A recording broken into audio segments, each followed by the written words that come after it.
তাহলে আগে দুটো আলাদা ছিল, স্বর দুটো এক হয়ে গেছে। স্বর দুটো আলাদা ছিল, স্বর দুটি এক হয়ে গেছে।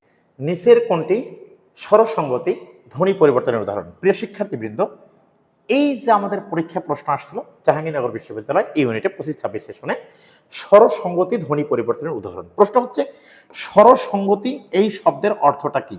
প্রশ্ন হচ্ছে স্বরসঙ্গতি এই শব্দের অর্থটা কি? মনে রাখতে হবে স্বর মানে হচ্ছে স্বরধ্বনি, আর সঙ্গতি মানে হচ্ছে মিল, অর্থাৎ কোথায় স্বরধ্বনির মিল রয়েছে এটা দেখতে হবে। আমরা অপশন দেখে খেয়াল করি। প্রথম অপশনে ছিল ধর্ম। এখন মনে রাখতে হবে আমরা কিন্তু বর্ণ পড়তেছি না, পড়তেছি ধ্বনি। তাহলে এখানে ময়ের সাথে কি ছিল? আগে ছিল একটা র আর একটা ছিল কি ম। এখানে হয়ে গেছে দুইটাই, একটা হচ্ছে র, এখানে একটা ম। তাহলে এখানে কোনো স্বরধ্বনির সঙ্গতি হয়নি, এটা রাইট অ্যান্সার হবে না।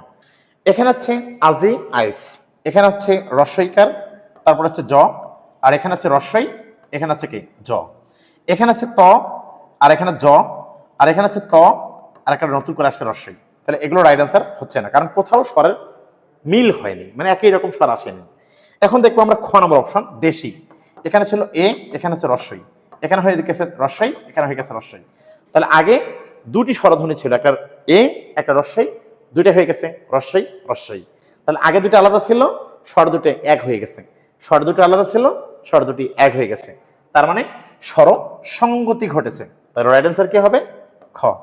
ধন্যবাদ সবাইকে।